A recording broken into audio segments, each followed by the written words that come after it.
We know the manners of Khutbatul Jumu'ah nowadays. Make sure your cell phone is on. Make sure it's full volume. Make sure you have a 50-cent ringtone.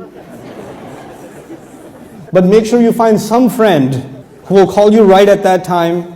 And of course, there are the people who have so much taqwa that when they're standing in salat and praying and their phone goes off and it's an Indian song or whatever, they have so much taqwa that they cannot reach their hand in their pocket and turn it off.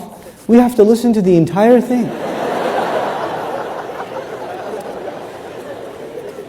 You know, it's especially entertaining during Dhuhr and Asr, silent prayers. We get to enjoy it with full khushu'. Right? It's awesome. It's the best. And make sure you're the last one to get there. Make sure you get there in a time.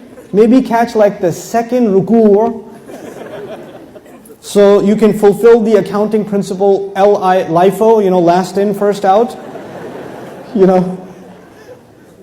Also make sure you park your car in a way that nobody else can get out. These are from the manners of the khutbah that you must follow. And all of you are mashallah familiar. We're good Muslims, so we know these things. Okay. So anyway,